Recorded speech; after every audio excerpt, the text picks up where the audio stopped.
Ռուսաստանի նախագահ Վլադիմիր Պուտինը ժամանել է Պեկին, որտեղ նախատեսված է նրա հանդիպումը Չինաստանի նախագահ Սի Ցզինփինի հետ։ Այցից առաջ Պուտինը հայտարարել էր, որ Ռուսաստանն ու Չինաստանը պատրաստ են աջակցել միմյանց տարբեր հարցերում, այդ թվում ինքնիշխանության պաշտպանության ոլորտում։ Առավոտյան Վլադիմիր Պուտինը ժամանել է ժողովրդավարական ժողովների տուն, որտեղ մեկնարկել են ռուս-չինական բանակցությունները։ Ռուսաստանի Դաշնության նախագահի եւ Սի Ցզինփինի հանդիպումը սկսվել է պատվիրակությունների մասնակցությամբ։ Պուտինի խոսքով Ռուսաստանի եւ Չինաստանի հարաբերությունները հասել են աննախադեպ բարձր մակարդակի եւ դարձել են գործընկերության օրինակ։ Նա կարևորել է նաեւ առանց վիզայի ռեժիմի շարունակական կիրառումը եւ Սի Ցզինփինին հրավիրել հաջորդ տարի այցելել Ռուսաստան։ Իր հերթին Չինաստանի նախագահը հայտարարել է, որ երկու երկրները զարգացնում են հարաբերությունները փոխադարձարգանքի եւ փոխշահավետ գործակցության հիման վրա։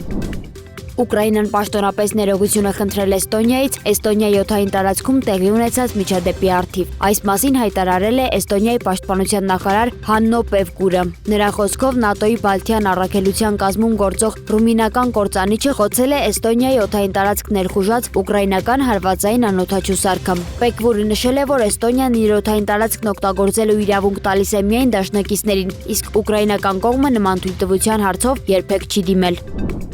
Ամերիկայի Միացյալ Նահանգների փոխնախագահ Ջեյ Դի Վենսը հայտարարել է, որ Ամերիկայի Միացյալ Նահանգները չի դիտարկում Իրանի հարստացված ուրանի տեղափոխումը Ռուսաստան որպես ներկայիս բանակցային ծրագրի մաս։ Նրա խոսքով Իրանի հետ բանակցությունները գտնվում են լավ փուլում, սակայն Վաշինգտոնը շարունակում է դիտարկել նաև ռազմական տարբերակը, թեև դա չի ցանկանում։ ՆԱՏՕ-ում քննարկում են Հորմուզի նեղուցում հատուկ առաքելություն իրականացնելու տարբերակը նավերի անվտանգությունն ապահովելու նպատակով։ Բլումբերգի փոխանցմամբ դաշինքը կարող է աջակցություն ցուցաբերել նավերին փակված նեղուցով անցնելու համար, եթե այն մինչև հուլիսի սկիզբ չբացվի։ Նախաձեռնությունն ըստ աղբյուրի արդեն աջակցություն է ստանում ՆԱՏՕ-ի մի շարք անդամների կողմից, սակայն դեռևս չի ստացել բոլոր անդամների միաձայն հավանությունը։ Հաղորդվում է, որ հարցը կարող է քննարկվել եւ հնարավոր է որոշում ստանա հուլիսի 7-ից 8-ը Անկարայում նախատեսված